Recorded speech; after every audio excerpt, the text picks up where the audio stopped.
Hello, and welcome in once again to another edition of The Swarm here on the Hive Media. It is Wednesday, and you know what that means. We are talking some pro wrestling, some graps today here on The Swarm. Obviously, we're going to be talking AJ Lee. We're going to be talking what happened on Raw, a little Dynamite preview for tonight when you are watching this and things of that nature. Next week here on the Wrestling Show will be a massive episode as we will be previewing not one, but two PLEs, pay-per-views, as on next Saturday, a week from Saturday. Both AEW and WWE have massive pay-per-views that day, so we will be previewing both of those next week. So this week, you know the focus is going to be on AJ Lee. She made her triumphant return on Friday night on SmackDown, and she had what I thought was one of the better segments of Raw last night between all four of those individuals that are involved in that. But we will get to that momentarily. As always, before we do, as you can see, it is me and CJ here at the Swarm. So how we doing? You still dying over there? You feeling better? What's going on? I'm still sick, a little better, but I can taste now, but like very lightly, like I can barely taste. All right. I'm not blowing everything out of my head every 10 seconds now. It's like every minute now instead of every 10 seconds. So fair. Yeah, not amazing, but we're getting there. Patriots certainly didn't help the situation. I mean, on Sunday, some of us were prepared for that, though. But you're still upset, obviously. Yeah, there was a winnable game. But not great. But that's that will be a loaded episode on Friday or Saturday. Yeah, I'm pretty sure that CJ is not gonna like a lot of what I have to say. Not that I usually do anyway. But it's fine. But we'll get there. We will be talking football, and I'm sure we will have plenty to say about the New England Patriots, as well as what happened in week 1 and preview week 2. That'll be a fun time. So, before we dive in to the wrestling chatter, I want to talk to you about our pals. You see them right underneath my name, W Energy. If you are looking for clean energy drinks with no extra sugars, no jitters after you drink them, just pure clean energy, whether it's to get through Monday and make it through the week, whether you're grinding out a video game session, whether you're going to have 9 hours of wrestling to watch as we are going to have next weekend, whatever your needs. If you're looking for a boost, if you're looking for a pick-me-up, there is no better place to look than our pals at W Energy. And if you go to w.gg and you type in that code, the Hive, all one word, you will receive 10% off your order at our friends W Energy. That is no sugars, no jitters, just clean energy. They have a bunch of different flavors you can choose from. And like I said, everybody here has had some sort of energy drink. You know how afterwards, you got the shakes. They don't make you feel, you got that energy, but you don't feel great about the energy you have.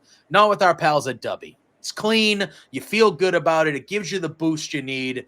And you're putting good stuff in your body that you don't have to worry about. So go check out our pals, W Energy. That is w.gg. Type in that code, the Hive, all one word, and you will get 10% off your order. So this episode of The Swarm here on the Hive is powered by W Energy, as they all are. So go check them out. That is w.gg.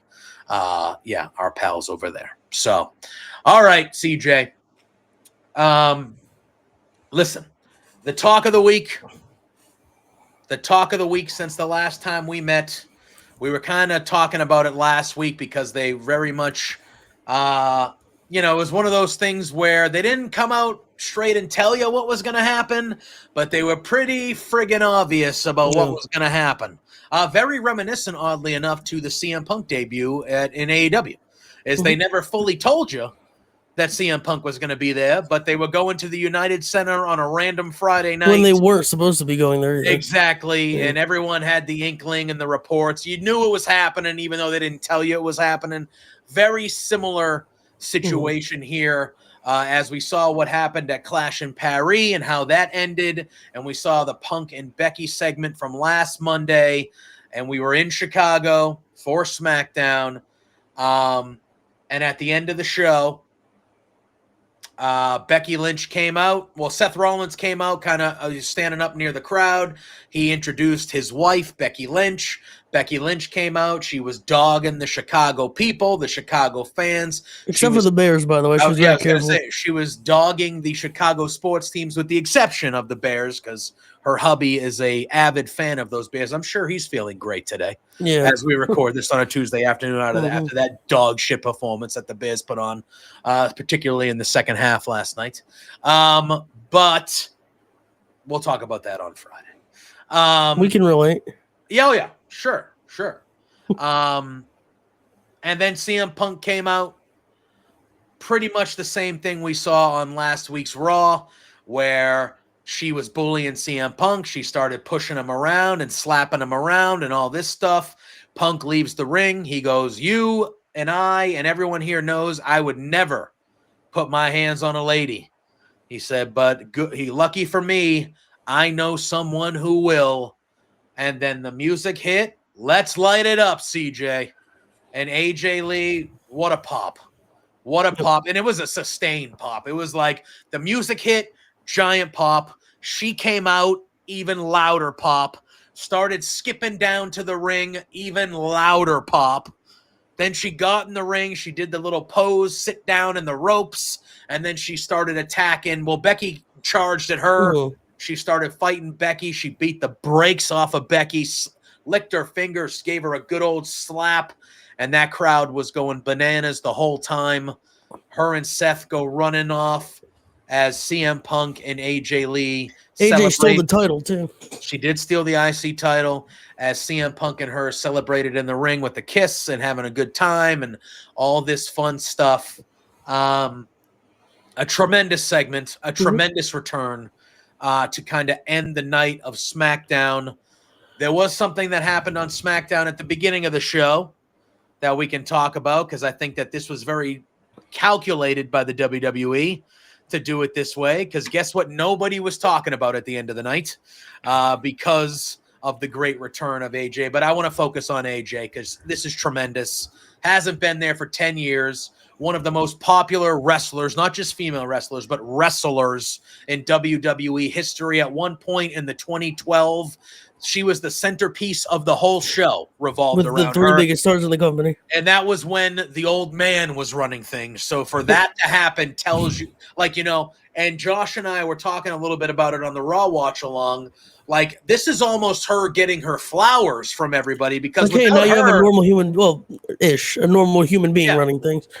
Yeah, but because without AJ Lee was an essential part of the revolution happening. Without her, I don't think it ever gets to that level to do what the ladies have done since that. But she was already gone and left before it really popped off to what it is. So now she's back, and she's back for a little bit here. This I was going to say it is a full-time deal and a multiple-year deal as well. Yes, so she's back, which means that we're going to hopefully see some of these matchups with a Charlotte and a Bayley, and obviously we're getting the Becky stuff now, and then you got the new crop of the when Naomi's coming back and stuff like that as well. Yeah, and then you have like the Rheas and the Ios and the Lyras and someone needs to hose me down with that match. Tiffany Strattons, the Jade Cargills, the Biancas. Like you have this whole slew of this tremendous roster.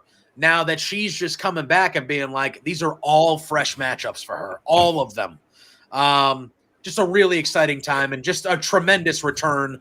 And then we can kind of talk about the great segment last night. But just Friday, the end of that show on Friday kind of hit all the notes, Yeah, and especially you're a big deal when everybody knows it's happening and they still lose their minds over it. 1,000%. Yeah. You saw it like people legitimately, and this is not like bashing them at all, like crying and stuff on the videos, and you can ignite that reaction again when we all knew it was happening. Yeah.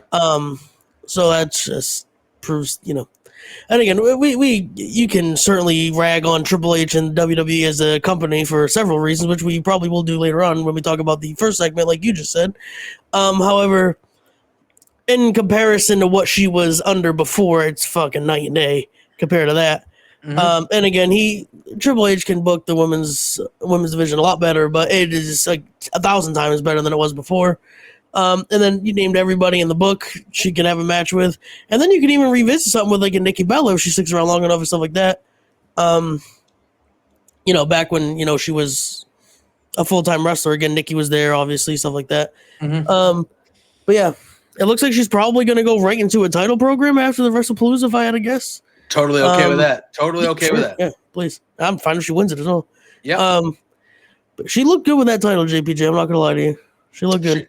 She looks good in general. But you know what I mean. In general. Yeah, like just that title is gorgeous, by the way. It's a great title. Just the white strap does it, man. And I love when they added the blue pop to the Earth, the globe on the title. That's an old school feel for me. Yeah. That brings you back to like the titles of the '90s when they had the globe on there and the blue and yeah, man, that's an old school feel. But just a tremendous. And then I thought her opening up about mental health on Raw was amazing too. And that's what I wanted to lean into because she was on Monday Night Raw last night, and this was really her welcome back promo because she didn't speak on Friday. It was just really her coming back and the attack on Becky and whatnot. But so last night on Raw, she comes out. She's wearing the Intercontinental Championship around her waist. Crowd is going nuts again. She gets on the mic. She says, "Sorry, I kept you guys waiting so long." And then, huge welcome back chants, all that stuff. She thanks the crowd. And she says, for those of you who weren't around here and watching 10 years ago and are really confused as to why your millennial parents were very excited on Friday, I'm AJ Lee. She goes, and I am your favorite wrestler's favorite wrestler, which got a good pop from the crowd. She goes, 10 years ago, I retired. She goes, I felt like I accomplished all my dreams in wrestling. I was content. I hung up my Chuck Taylors, and I thought that was it. She said, I never thought I'd be stepping in a ring wearing jean shorts 2 sizes too small. But I went on a journey to accomplish all these other crazy dreams I had. And more importantly, she went on a mental health journey, which got a really good pop by the crowd. She said, I wasn't healthy. She needed to take care of herself to get right. She went to therapy, and the crowd lost their mind. They started a therapy chant, which was nice. She said she got treatment, and she was like, you could tell she was like, yeah, because the crowd popped for therapy. She was like, yeah, therapy, it's good. The therapy chant, multiple therapy chants in this segment, which I thought was kind of fun. She said she found a way to turn all of her mental chaos into a superpower. She said the fight is not easy. She said every day is a fight. But she said, if you're going through the same thing, she says the fight is worth it and you are worth it. I promise you. Which was a really nice. It was that you could tell she was being 1,000% real, like there. And I think the more people that talk about mental health like that and those type of platforms, and you saw the crowd reaction to it, it was very well taken in. And yeah, I think it's good when that people talk about that when they talk. Like it should be talked about more. Yes. Yeah. And she said she was doing really good for a really long time. And then she turned on Monday Night Raw. And she said, it's one thing when you see your husband fighting Drew McIntyre or Seth Rollins or John Cena. She's like, but it's another thing entirely when I turn on Raw and I see him in the ring with Becky Lynch. And she goes, I wanted to like Becky. I thought we had a lot in common. She's a leader. She's a rebel. She's a New York Times bestseller. And then AJ's like, I did it first. I did that first. She goes, I feel like there's a world where we could have been friends. And then she goes, but then you had to go and motorboat my husband and you put your hands on him and you defamed him. And at this point, Becky Lynch's music hits. Becky comes out. She's got these giant sunglasses on. She's wearing all red. She says that this has nothing to do with your stank-ass husband, is what she said to AJ Lee. She said she's upset that you have my title. That's my title.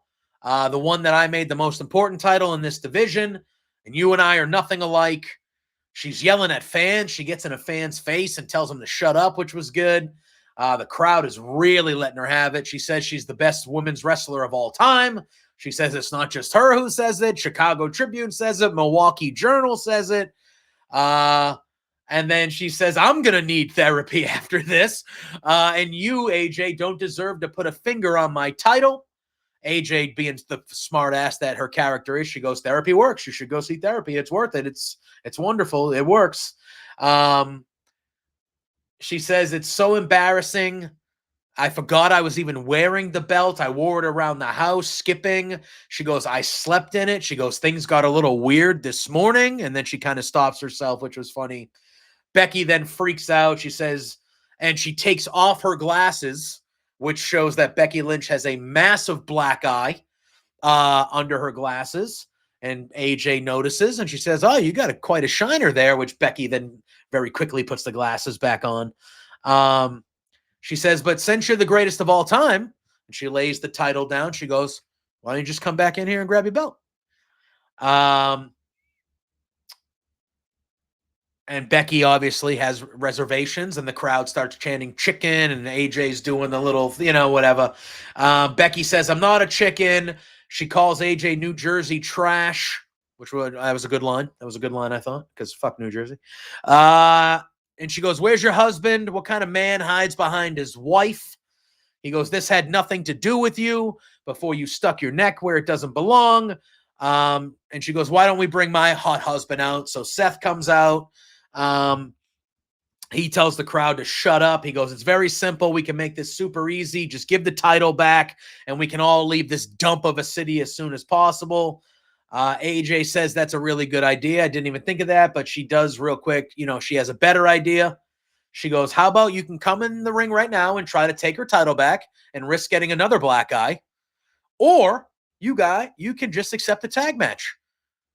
A tag match with CM Punk and AJ Lee versus Becky Lynch and Seth Rollins. Becky looks like she wants none of it. Seth then goes into his diatribe of like, hey, you've been gone for 10 years. You don't know how things work anymore. So I'll let you know, I'm the world champion. This is my show. These are my people. You've been back for a cup of coffee. You don't call the shots. I do. So he gets in the ring, and it looks like he's going to go grab the belt, and AJ kind of steps in front of it and is just doing that like hand behind her back, just kind of like that little kind of look that she does, that AJ look. She's kind of moving along so he can't get to the title. Seth then gets very frustrated, and you hear the murmur of the crowd start to get louder, and we don't hear the music, thank God, but CM Punk just comes out. Becky kind of backs into him and turns around, and he kind of just walks by Becky. He gets in the ring. He tries to give a GTS to Seth. Seth gets out of the ring, and Seth is very angry at this point, so he accepts the tag match to very much Becky's dismay. She was not thrilled. And then AJ, a woman of her word, throws the IC title out of the ring towards Becky so she can have it back. And then we find out shortly after that it is official. At WrestlePalooza, AJ and CM Punk will be teaming up in a mixed tag match against Becky and Seth. I thought this was a tremendous segment. I thought it was one of the best segments on Raw in a while. I liked everything about it. I loved AJ's promo. I think Becky, in my opinion, this is my favorite iteration of Becky Lynch ever. I think she's fucking crushing it. Obviously, Seth and CM Punk, you know what you're going to get out of them. They're just great. But they're really the background fodder here for the ladies, which I like. Mm-hmm. I thought this was tremendous. I thought this was tremendous all the way around. You know how I feel about WrestlePalooza as a whole. I don't think it's good for professional wrestling. You love that they booked it against All Out. So. Yep, I just think it's just not a great event for professional wrestling. I think they booked it with not the betterment of pro wrestling as a whole behind. It makes me feel wrong about it, especially one of the guys they brought back to specifically pop a rating on that show, who's mentioned 45 times in a sex trafficking lawsuit.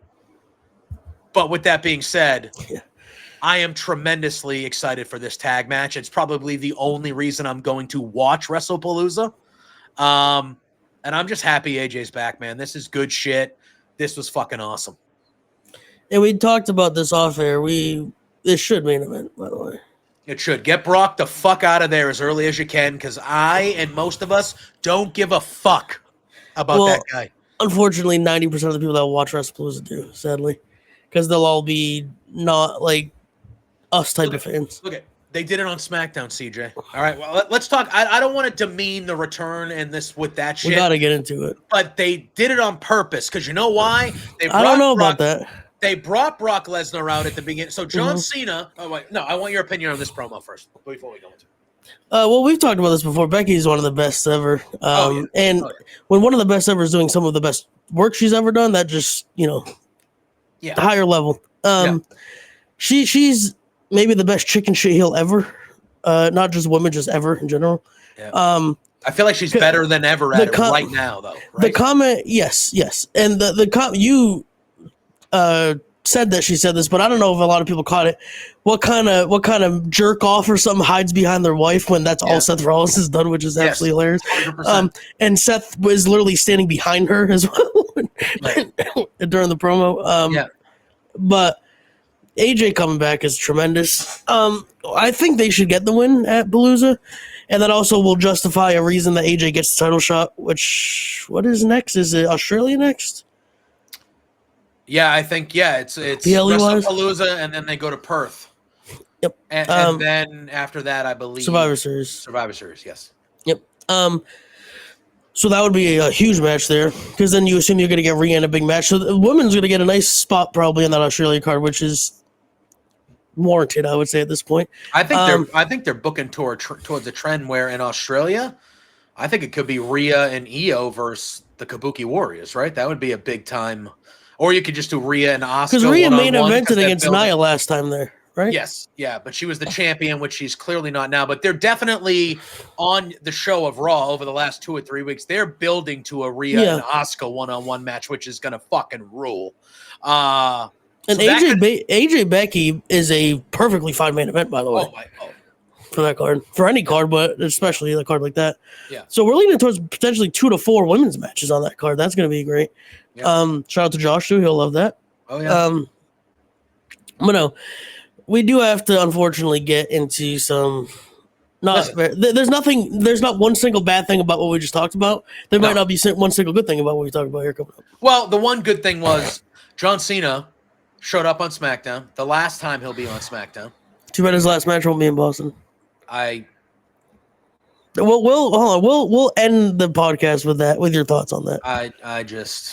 We'll get into this first. It's unbelievable how much. Like, I have never hated WWE more than I hate them. We'll get into unbelievable. We'll get into the Brock stuff, and then we'll do a Dynamite little preview here as they go all out, and then we'll let JPJ rant about Boston. And I say that as somebody who, I love the shows. I love the entertainment. Oh yeah, this has nothing to do with anybody on the show and stuff like that. Well, except for Brock, but yes, other people on the show. Listen. Let's get into Brock, JPJ. Okay. Again. All right. I do have a rebut for this. Everybody knows how I feel at this point. We feel very similar. Yeah. I do rebut against the one thing you're about to say. What, on SmackDown? Yes. I don't think they did. I think they just do Brock stuff at the beginning because Brock just leaves. Yes, but I also think that it was pretty calculated that they were like, well, nobody's going to talk about I don't Brock. think they were against that notion of that. I don't think they were like, oh, God, no. But I also don't think that's the reason it started the show. Because, did you notice after SmackDown on Friday how many people were even thinking about Brock Lesnar was on the show? No, I agree with that. I don't think they were against it. But I do think a combination of they wanted Cena to start the show, and Brock always wants to start the show because he wants to leave. Also factored into that. I don't think that was the only reason. No. But you're right. I mean, people don't even. I've watched a couple of SmackDown preview, post show, they don't even mention the Brock thing. It's all AJ. As it should be. Rightfully so. Yeah, absolutely should be. But correct. Yeah. So okay. So first of all, SmackDown started. The match was amazing. By the way. God. So Cena comes out. He's cutting a promo. Good promo. Last time on, like I said, last time on SmackDown. That's where he started. They're in Chicago, where he debuted in the Allstate Arena, where he debuted. He's talking about all that. It's really cool. It's a great promo. Sami Zayn comes out. Sami Zayn gets fucking booed, first of all. By Chicago's just booing. I'm like, what are we doing? I know you're a great wrestler. Why the fuck are you booing Sami? What the fuck are you booing him for? It was very bizarre. I don't know why they were booing him. But anyway, he comes anybody's out. Music that wasn't AJ Lee, they were just pissed about. I think. So he comes out. He just won the U.S. title the week before.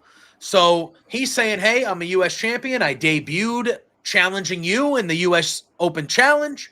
And he goes, and with your blessing, I would like to bring back the U.S. Open Challenge, and I would like to have the Sami Zayn U.S. Open Challenge, which I hope they do it every week because that will rule. That was one of my favorite things that Cena did was that U.S. Open Challenge. I think that really opened him up.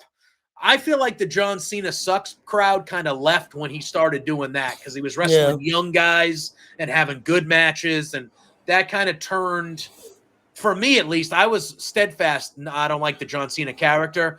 That kind of made me feel a little bit, and that that was after the LOL Cena wins thing. Yes. Everybody said, "Oh, Cena has a match, he wins. Let's move on." Yeah. So he says that, and John Cena goes, "I love that, fighting champion. Absolutely, you have my blessing. Good stuff." And Cena starts to leave, and Sami Zayn goes, "Well, now wait a minute." He goes, "Because you gave me your blessing, and this is the first one.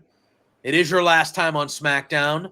I don't think maybe there would be a better opponent for me tonight than you, if you would do me the honor. I debuted against you. I would love to fight you in my first open challenge." John Cena's thinking about it, and he eventually says, "All right, I'm ready. Get a ref down here. Let's go." And these guys had like a fucking 20-minute great fucking match. And Cena did all the real quick, and then I'll let you go.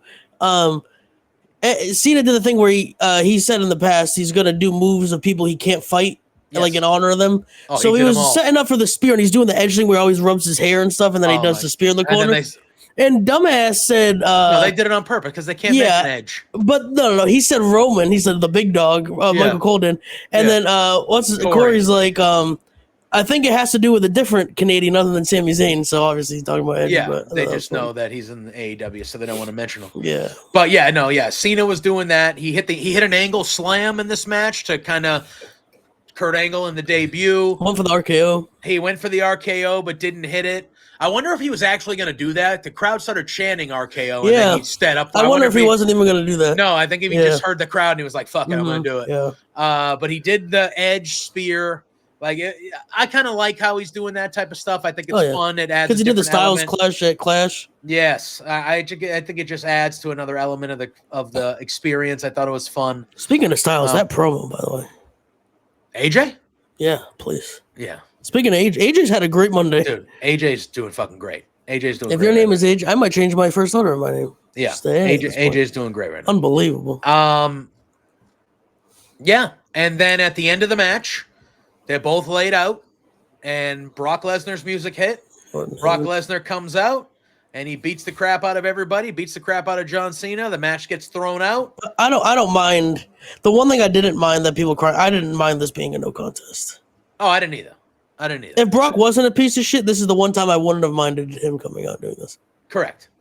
But yeah, I don't mind. Look at John. The match was tremendous. I love Sammy. He's not beating John Cena. And Cena shouldn't be winning. And Cena shouldn't be winning the U.S. title. Like, it's just so the only way that this match should end is in. So it made sense, unfortunately, storyline wise. Yes, it was just the person. Yeah, doing it. That's all. Yeah, we see this every week about him, Logan Paul, whoever else. Like we see this every week. Yeah.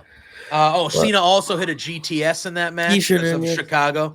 I'm sure Punk was very thrilled that Sammy kicked out of that. I'm sure he was like, "Yes, kick out of my finish. Thank you." Although I don't. Do you feel crazy about that? Because I don't mind that. Because kayfabe wise, obviously, Punk could be like, "Well, that's why it's my finish because I do it better than you." No one kicks out of my GTS. Yeah, that's how they would play it. Well, CM Punk's the originator and the master of it, so that's true. It's definitely not anybody else. Yeah. So former WWE star. Yeah. So that happened. Brock came back, ruined the match, and then they had a little thing where he was walking. Yeah, literally. He was walking through Gorilla, and he said, "John Cena, I'll see you at WrestlePalooza, bitch." And I went, "Whoop-de-fucking-do." And that's what I did. The way Brock, I fuck this guy, but the way he says "bitch" was very funny for some reason. I don't know why. Just bitch and just walked away. It's very funny. Very bizarre. Fuck that guy. I would. By the way, Brock Lesnar, if you're listening to this, I'm sorry. I did not mean to call you a bitch. I don't. Please don't touch me. Well, where are you ever going to run into Brock Lesnar? You never know.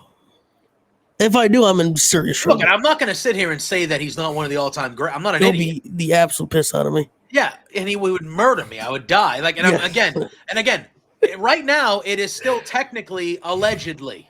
All right.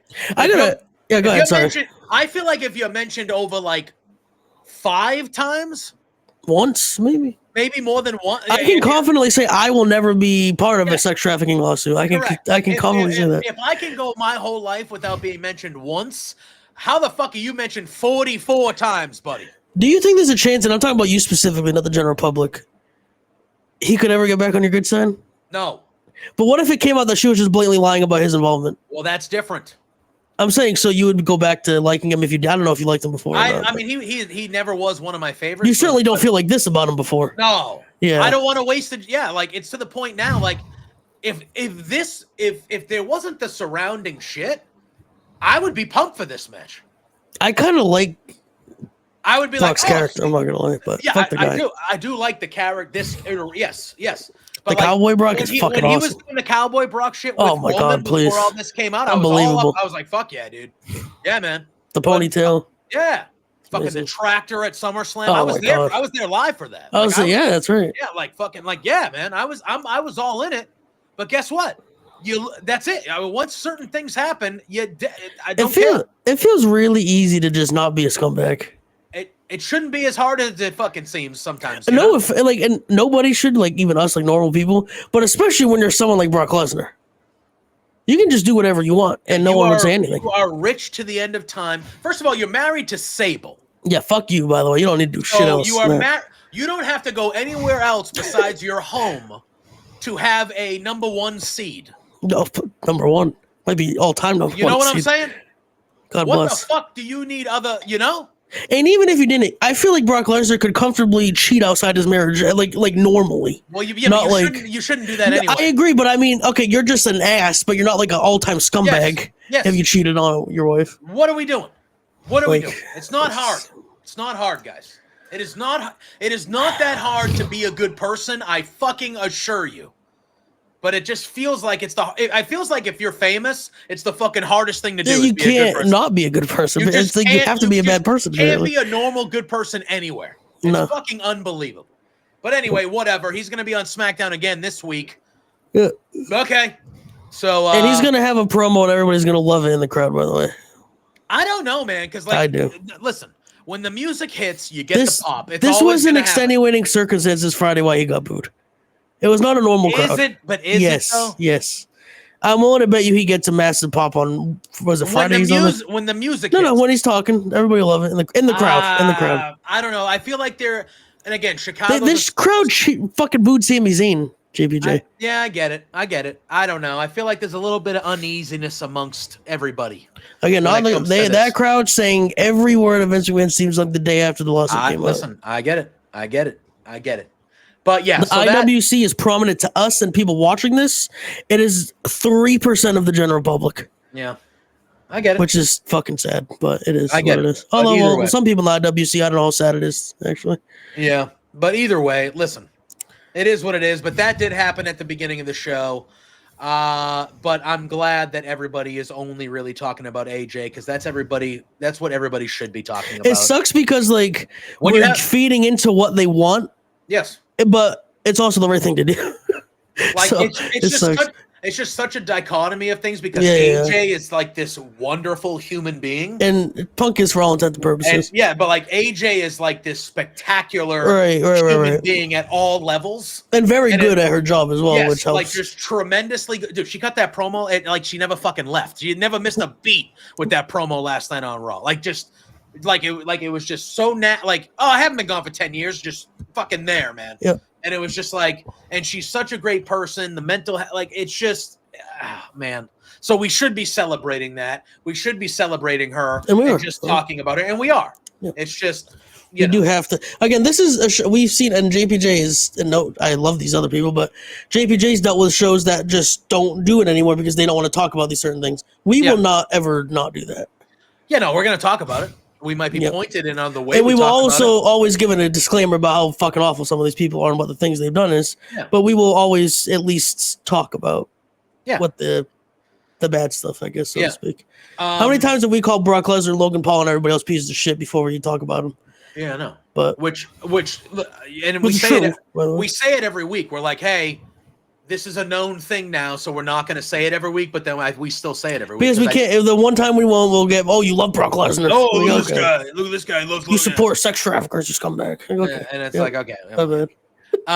But I thought overall, Raw this week was a solid show. I thought it was a good show. I thought the wrestling on it was particularly excellent.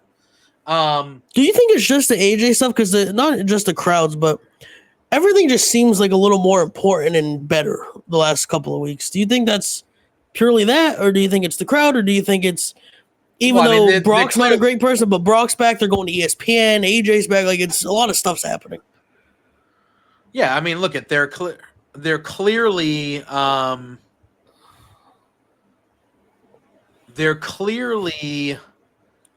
building towards a massive show. Like WrestlePalooza is a massive show. But look at the AJ least. I mean, it's a huge return. It's the biggest return they had left in the history. No, but I meant like the other stuff on the show has nothing to do with AJ. Seems pretty good now. No, I just think they're in a hot. I think they're kind of in a hot streak. Like when you're hitting everything at a baseball player, everything goes. I just think everyone's excited because there's just big shit happening. You know. Yeah. But. I thought overall for Raw, like I thought the wrestling was really good. I thought El Grande Americano and AJ Styles had it going. Lyra Valkyria and Raquel Rodriguez had a fucking banger. Mm-hmm. You want to talk? I know we said Raquel Rodriguez. Yeah, she's gotten better. Holy shit, she's tremendous. Yeah.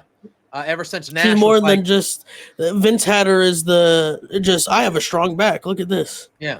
And she openly talked about it, but Kevin Nash gave her feedback and was like, you need to work bigger, work to your size.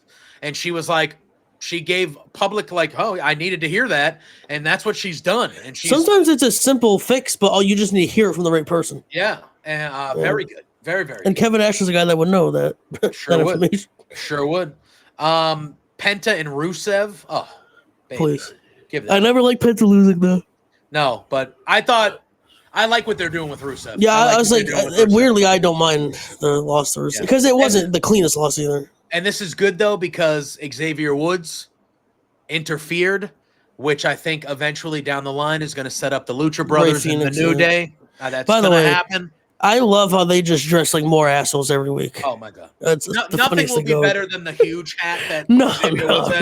But it is. They just dress like pieces of shit. This week his hat had a veil. Yes, it had a little thing over it. And it's just like he's holding the mic like under the veil while he's talking. And then Kofi walks out with like his wrist like this, like he's a proper like a bad bitch. Yeah, it just stands with his hand on his back. It's the funniest thing. So good. It's so good. And he knows he looks stupid without the mustache, too. He knows that. Oh, yeah. He knows that. It helps. 100%. It's so funny.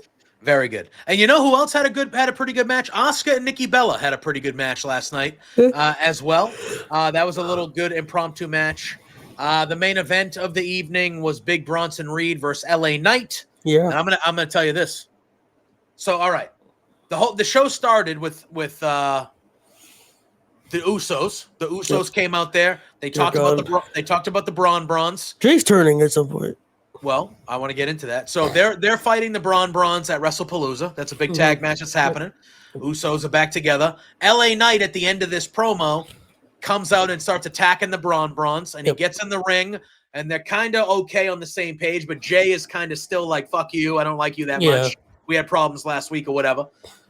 Then it looks like, throughout the night, Jay is going to leave, and Jimmy's like, dude, we got to stay. We got the vision. We gotta help LA Knight.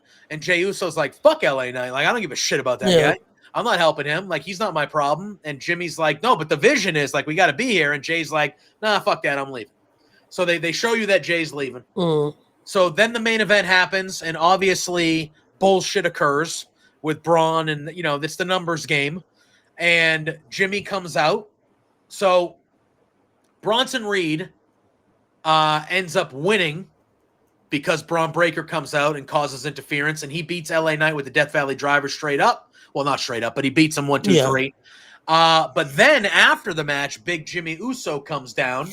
He hits a couple super kicks, but Braun Breaker ends up spearing him, and he's punching him.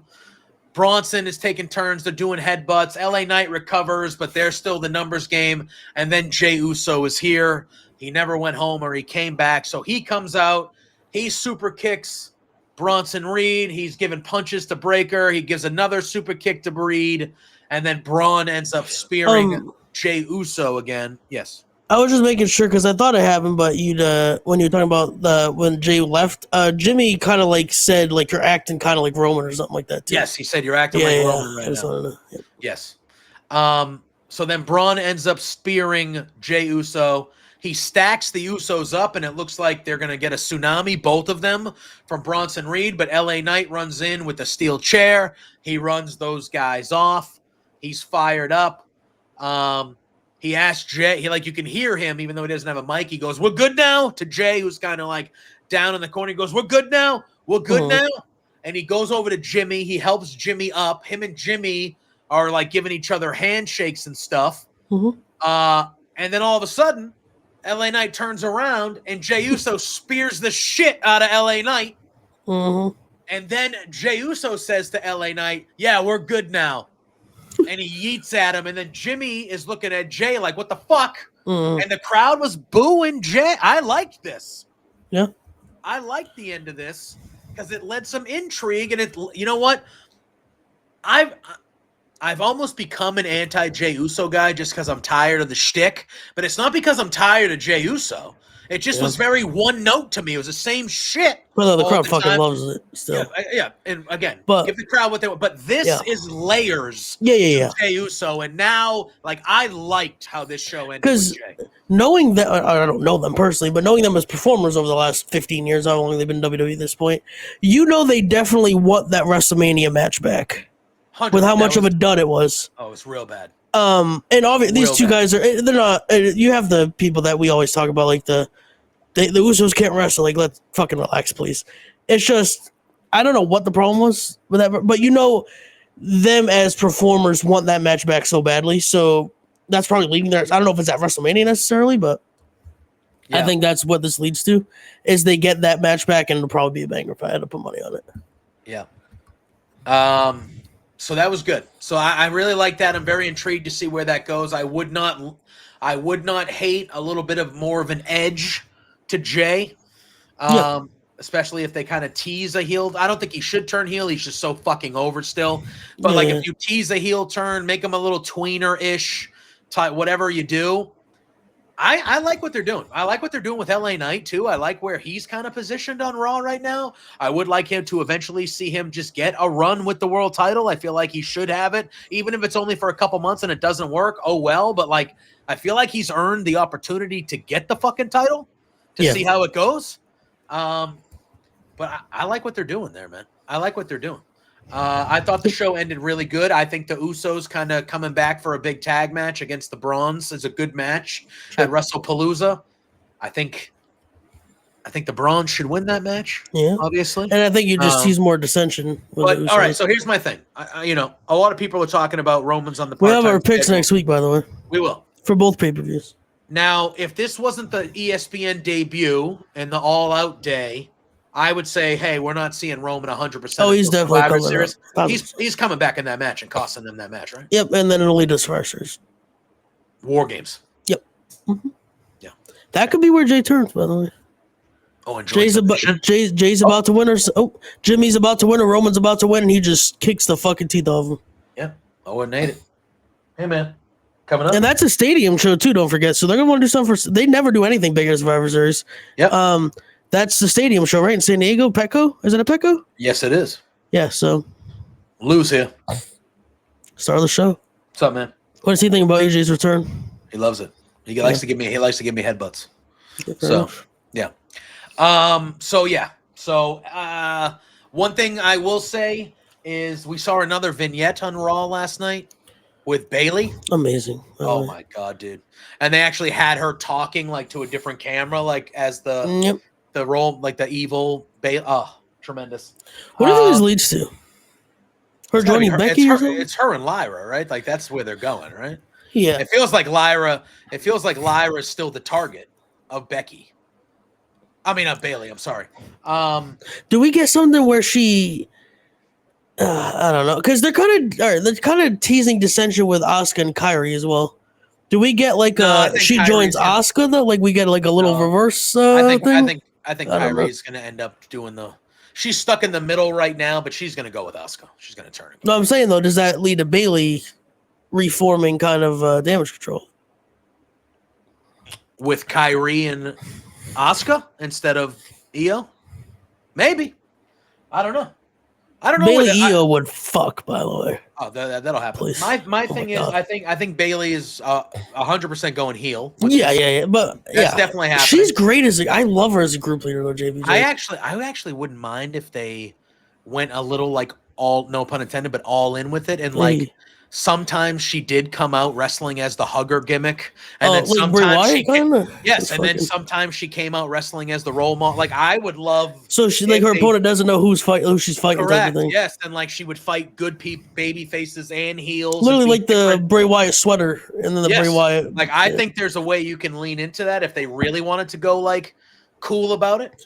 Because they could go Bray Wyatt, but like not spooky. It's just like mental case. Yeah, like she's like I'm just a sociopath. Yeah, she's a schizophrenic or whatever she is, and like imagine she's feuding with Lyra, and the feud with Lyra out with a hugger in the ponytail is the ding. The feud with Lyra because Lyra's a good person is the ding dong hello bad person Bailey. No, I think she should do the face to confuse her type of thing. Oh, that could happen. Yeah, but my point is either Lyra's like, oh, you evil bitch, and then she comes out hugging shit with a ponytail. She's like, what the fuck? Lyra's just standing there like, what the hell? Exactly. Yeah. There's cool things you could do about it, I think. And Bailey would be the perfect person, by the way, to do that. Yes. Yeah. She's the GOAT. She's my GOAT. Aunt Pam is number one here on this program. 100%. There's no women's wrestler better in the history of time. No disrespect to Becky or anybody like that. Well, I love Becky. I love Becky. I love Asuka. Listen. For me, it's Bailey, and it's always Bailey. That is correct. Me as well. All right, he's out of here. He's like, yeah. He doesn't agree. He thinks he's Team Becky. He's like, I'm actually Team Charlotte. He likes Charlotte and Becky. He has Bailey third, I think. Yeah. But all right, cool. I don't know if there is anything else in WWE land that kind of. Okay, next week will be a loaded show for us here. Yeah. So let's talk a little AEW. Unfortunate news. Yeah. Oh, yeah. Right after he comes back, too. Unbelievable. This guy can't catch a friggin' break. They just injuries everywhere at this damn company right now. Yeah, AEW is going through it. But so we saw at Forbidden Door, Wardlow, who a lot of people, myself included, have been kind of waiting to come back. He came back, he joined the Callis family, and he took out Swerve. He wrote Swerve off television because Swerve is out injured, as is Will Ospreay, as is Kenny Omega. And now as is Wardlow. And unfortunately, Sean Ross Sapp, our pal, SRS, over at Fightful, had a report yesterday that there is fear among AEW personnel in the back that Wardlow tore his pectoral muscle. That is not a short. And that is at least a 4 to 6 months, sometimes longer type injury. So there is a chance that, and when these come out, it's not really a chance. I feels like this is definitely a thing that is happening. So there's a chance that Wardlow, after being off TV for over a fucking year, just came back, and now he's going to be out for half a fucking year. That would probably be like past Revolution. That sucks, man. That sucks. So that is terrible news. Wardlow is a guy that at one point, this guy was fucking the hottest guy in the company. Both ways, figuratively and literally. Yeah, he's a very attractive man. Yes. He's a very attractive man.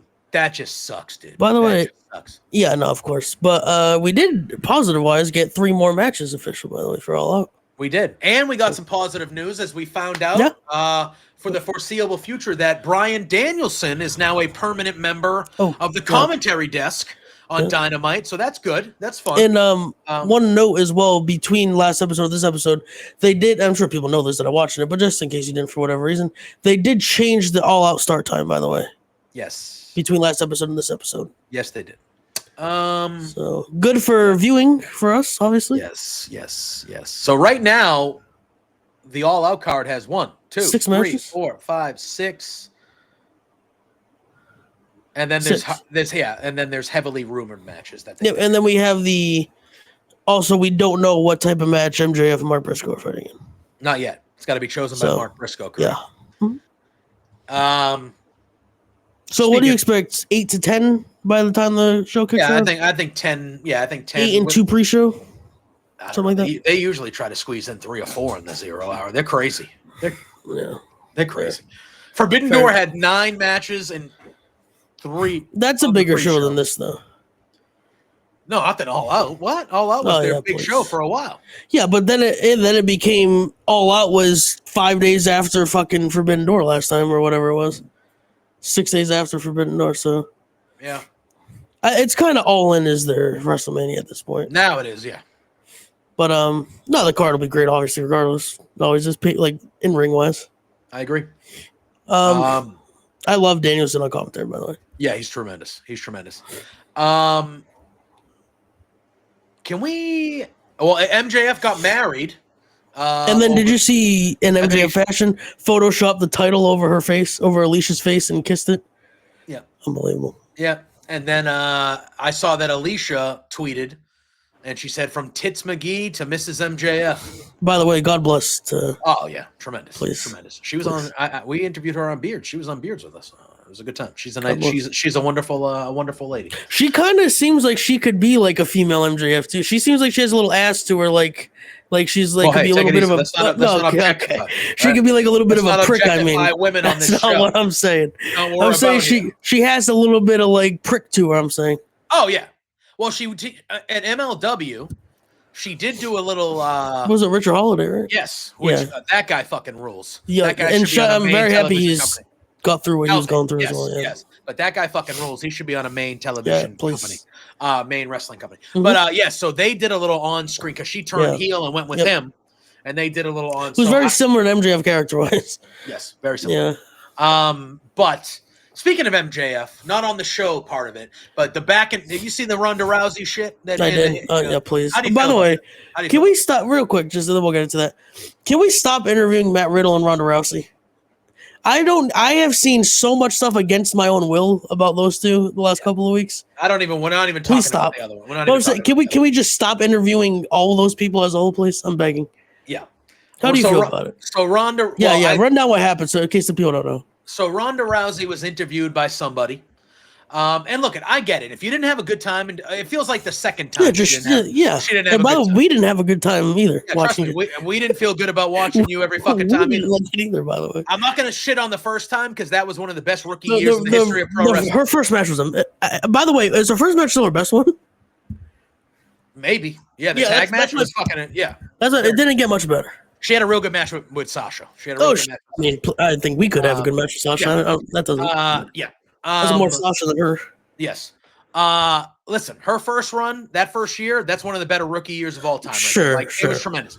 But clearly when she came back the second time, we didn't want to see her. She didn't want to be there. She was mailing it in. Who gives a shit? The worst women's Royal Rumble by 80 miles. Oh, yeah. But what the hell? What are you doing? I just was unfocused, so I just focused myself back in. So she was interviewed somewhere. And let me get who it was. And she basically said that she refused to let Becky Lynch tap her out to the disarmer. And she said, I wasn't going to let anybody tap me out. Well, look where I come from and blah, blah, blah. I wasn't letting anybody tap me out.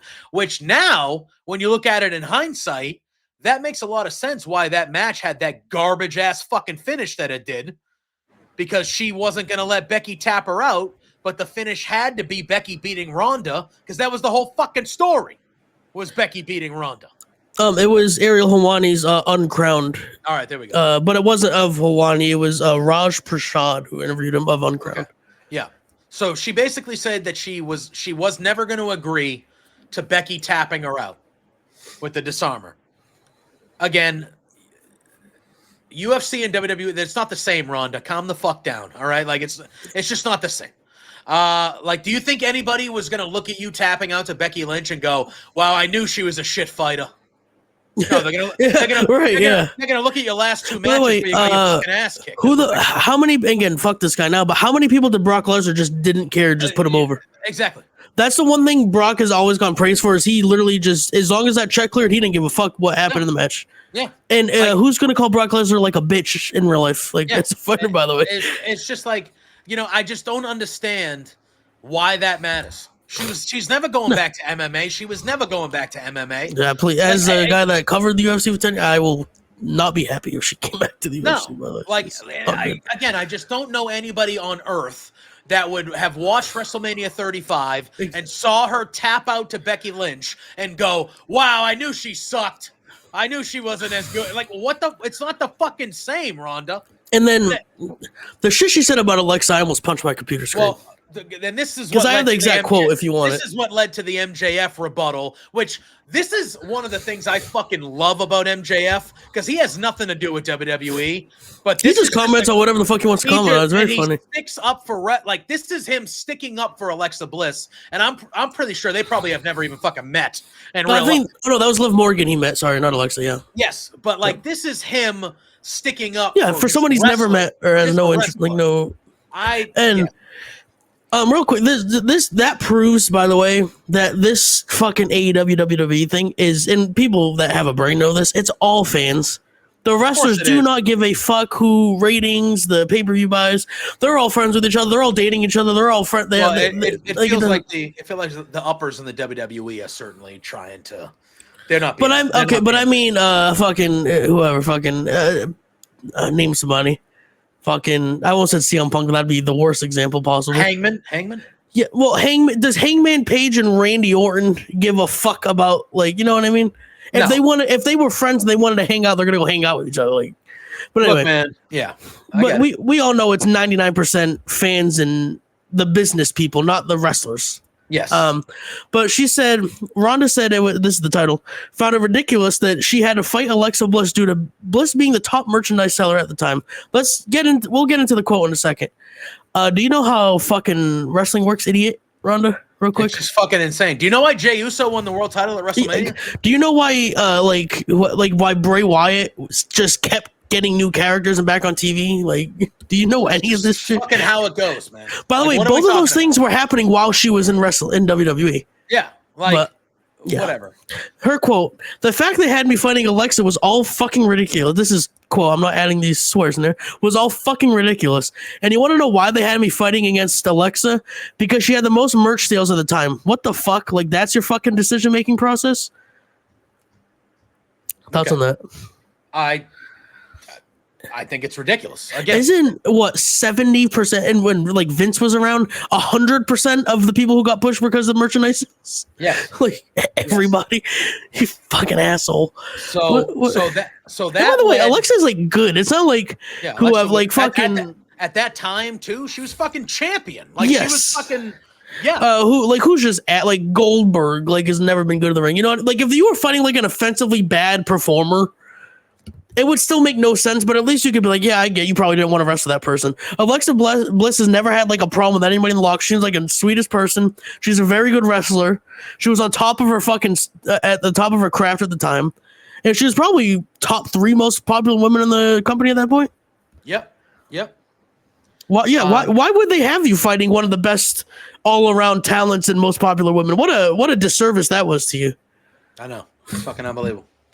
So MJF, he quote. So this whole thing with MJF, there's multiple quotes, but the first one was he quote tweeted that quote. The quote I just literally the post I just looked at is the same post. Wrestle Purist put the quote out there. He tweeted it and he said, "It's almost like pro wrestling, much like any professional sport, functions as a business." Fucking crazy with the emoji of somebody like their head blown up. Yeah. And, so he put that down. So then I think there's multiple quotes. That article I just had only had that one, but he had another quote that I want to find. Which quote? MJF's quote? Yeah, he had a longer quote, but I'm only seeing that first one there. So hold on a sec. Let me see if I can find it. Because he definitely had a second quote. Hold on, I could probably just go to his tweets. But he had something about Bully Ray. No, he had a second quote about. Yeah, he did. Someone commented on that, saying, "Hold on, I have it. I just lost it. 1 second." Somebody commented on his post that JBJ just read. It's almost like any professional sport functions as a business. Fucking crazy, eye blown up emoji. Yeah. And then I got it about Anthony Bennett, right? He makes the basketball reference. He says, "Yeah." Well, there was another one. He responded to Ibu. Oh, did he? What do you go ahead? I didn't see that one. Ibu, who's the he's on Rest Purist, the people that post the quote, said, mind you, Lexi, as an Alexa Bliss, made her look good and the matches were heated. Bliss was literally the champion at the time, and I don't get this straight. Bury the office if you want, but I don't see the benefit of this. So agreeing with MJ, basically, like, Ronda's an idiot. And no, wait, how do you think, how would you take that comment? Repeat it again to me. Lexi made her look good, so Alexa Bliss made Ronda look good. Yeah. The matches were heated. Bliss was the champion at the time. I don't get the stray. Bury the office if you want, but I don't see the benefit of this. I agree. Yeah. What is this doing for Ronda Rousey? No, but then MJF kind of went against that, but then he kept defending Alexa. It wasn't like a negative Alexa thing. It was just, he was saying, he was just getting into the business part. But yeah, no, you're talking about the Anthony, yes. So, yeah. So he basically tweeted, and if you're not a basketball fan, Anthony Bennett was the #1 pick by the Cleveland Cavs. I want to say 2016, 2017. Maybe the worst pick in the history of sports. Brutal. Just a brutal pick. And he said, imagine if Anthony Bennett did a podcast criticizing the NBA and its players. Imagine if John Gottschnauer did a podcast criticizing the MLB and its players. Would you take their opinions into account? Wrestling fans, I urge you, I know it's hard for you, stop being dumb. Thanks. And I was like, all right. And Who is this about? That's about Ronda. I was going to say, because he had to tell everybody it wasn't about Bully Ray, I guess. Yeah, so I don't know if people in the comments started thinking it was because Bully always yeah, he does, but that, like, Bully Ray is a legend. Like, let's, the people talking down on him, like, as a performer, let's relax a little bit. Yeah, one of the greatest tag team performers. Nothing to do with what he has to say publicly. Now, fuck that. But I just mean, if you're talking about, like, wrestler-wise, comparing to Anthony Bennett, go fuck yourself. Forward to that. Yeah, like, agreed. But yeah, so I did want to take that because, again, I just think the Ronda take on Alexa Bliss is just fucking stupid. By the way, Ronda's opinion on everything is fucking stupid. Yeah, I agree. But specifically about this, like, that just shows how much she just didn't understand how things worked. And again, her first tenure, really good. Most of it was really, really good. But it's just fucking stupid. And I just love when Max kind of goes at people like this. It just shows how much he cares about the business, really. Yeah, just a good time. So I did want to talk about that. But really, other than that, I mean, there is a big Dynamite, but we are recording this on Tuesday, so we don't have all the matches yet. But we do have, next week will be all the go-homes. Raw is in my neck of the woods. Well, kind of. It's in Springfield now, which is still a little bit of a hike. But it's shout out to the Basketball Hall of Fame. Yep, Basketball Hall of Fame is there. It is next week in Springfield, Mass. Dynamite will have the go-home show to All Out next week as well. So next Wednesday when you see us, we will be previewing both those shows. But that's about all I got on the wrestling side of things. Is there anything that we forgot that you think that we should address? Not really. It was pretty much just the matches that got announced for All Out. And then AEW was kind of... Sorry, go ahead. No, you got it. Go. And then, but AEW is kind of quiet other than just some match announcements and stuff like that. Obviously, next week, we're going to have about 20 matches to predict from. We only have a 1-match difference, by the way. I have a 1-point lead on you in the predictions. And I'm also working on some special graphics for our predictions so everybody can keep up with them as well. Well, that's good because going into week 2 on Friday, I have a 1-game lead on you because the Bills miraculously came back. By the way, you should not have a 1-game lead on me. That's absurd. But you do. That seems to happen an awful lot to the Ravens for as good as they are. They have the most double-digit blown leads since 2023. I think it weirdly might help them going into the season, but we'll see. Anyway, that's a comment for Friday. That's for Friday. But yeah, no, the all-out card, again, there's not much story like behind a lot of the matches, maybe like 3 of them or so. But again, that does not matter with AEW. It doesn't matter with WWE either. They always put on just matches. It doesn't matter. The matches are terrific. Yeah. But we'll get more into that next week, obviously. So expect a longer episode this next week here. But yeah, no, it was pretty much just AJ centric for WWE this week, pretty much, which is probably what they wanted it to be. Yes. And as it should be. And yeah, 2 massive pay-per-views next weekend. PLEs, whatever you want to call them. I agree. It's next week. Next week should be a big week here on the wrestling show, as we're going to be diving into really what are going to be 2 big shows on next Saturday. And now, JBJ, that they changed the time, you can watch both watch parties if you're watching this. Well, why don't you tell them about that right now, and then tell them what else we got going on over here before we say goodbye. So real quick, we have, of course, the Substack, Peggy, Bryn, Michael, Josh now, obviously. Yeah, we see now, he always says, I'm only writing this article, and then I won't chime in every few months. He writes every fucking week, that guy. He has a stream every week pretty much here on the Hive, different games. JPJ, how's our college team looking real quick? We are 1-1. We start conference play this week. Eastern Michigan is on the docket. But if you don't know Eastern Michigan, look up one of their players, by the way. What happened? Well, one of probably the most infamous names in college football. First name's Noah. Yeah, his name is Noah. First name is Noah. It is. He's in the game now, too. His last name is in the game? Yeah. He is in the game fully as a linebacker, yes. His first and last name. Oh, yeah. Oh, my God. Yep. Yeah. So listen, we got our doors blown. We got our doors blown off in week 1 by BC. It's gonna happen. We went into Liberty, who was a far better team than us, and we took care of business. And then now we start conference play. So we're in week 3. That'll be coming out on Friday, the Hive View. That's a fun little thing we got going on. I created all the Hive people, so you guys are all on the team. I'm the coach. I yell at you guys like I'm coaching you when you fuck up, because that's what it is. But yeah, no, that's fun. So we're in week 3, starting conference play in the MAC. We are in the MAC conference. The random Tuesday, Wednesday night games. Love it. You gotta love it. You gotta love it. Then speaking of Fridays, when that drops, you can also, after you're done checking that, before you check that out, The Buzz with Jamie every Friday. A couple clips every day leading up to the full release on Friday. What else do we have here, JPJ? We have Ryan, of course, doing different Madden, college football, whatever else series. Stu, who's, by the way, I hear he might be on some watch along in a couple of weeks here, but stay tuned for that. He's obviously doing now that he's done with the FIFA series. What else is he doing these days? Well, there's so many streams. I try to watch them all, and then I just him and Peggy are doing. It Takes Two. It Takes Two. I think they're coming either next week or Sunday. Later on. It's this Sunday or sometime next week. They're doing like their second gameplay video or stream of that. Plus, I think he's going to be starting to do some other stuff on here. Like he said, he'll be on some watch-alongs coming up and things of that nature. And when when WWE goes to Australia, Stu is in a better time zone than we are for those watch-alongs because WWE, of course, now does Raw and stuff live no matter where it is. So Yep. And then I think Josh also teased last when we did the Raw watch-along that for the NXT PLE No Mercy coming up, I think him and Peggy might be doing something too. So they'll be doing a watch along. And then we got Pluggo doing the college football videos every week. I wasn't done.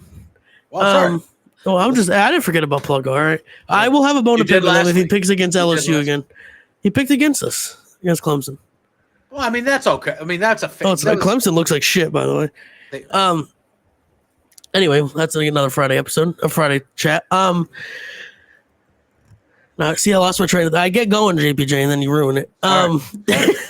No, but watch-alongs next week. We'll, again, plug this next week. But JPJ will be with Peggy doing AEW All Out. Now, what is it, 2 Eastern? 3 Eastern? It's 3 Eastern. So we'll 2 my time, We'll probably be live anywhere, 15 to 10 minutes before the show, kind of getting ready. The pre-show will be on, so, yeah. Yep. And then a few hours later, me and Josh will be handling the palooza of wrestling, JPJ. It's a big palooza. Sure is. We love paloozas around there. Maybe if they scheduled it a different day, but anyway. JPJ will watch the show. He's just acting facetious, by the way. He will be watching the show. No, I'm going to watch the show. I'm just not going to be thrilled about it. We didn't even talk about the Cena last match thing. Completely missed it. I just realized we were saving that. That's probably for the best, to be honest. Yeah. Do you want to talk about it real quick, please? I plugged everything. No.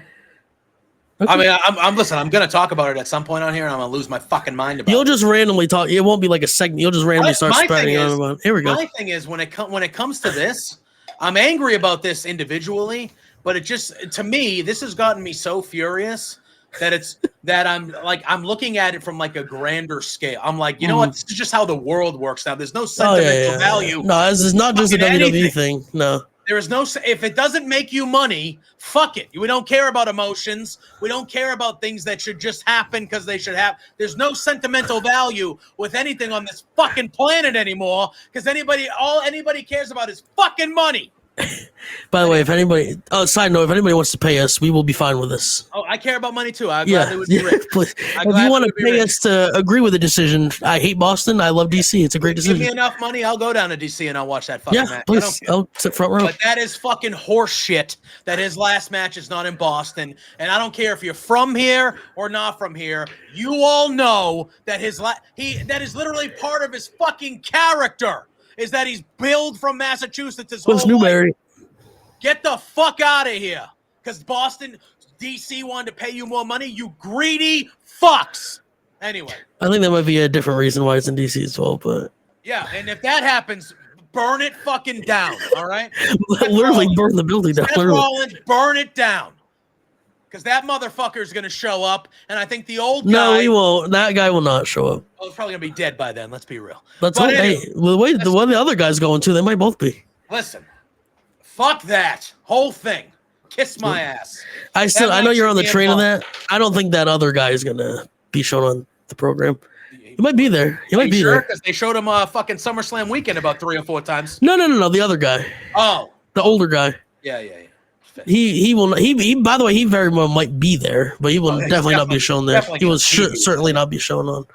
The other guy easily. Well, he might be shown 11 times. The other guy. He might be on commentary. Oh my god! Imagine he was on commentary for the match. No, I won't be able to watch John Cena's last match. I already don't want to. You have to. It's our boy. Come on. I know, but I already don't want to. Yeah, but that fucking joke. That's not that far away, by the way.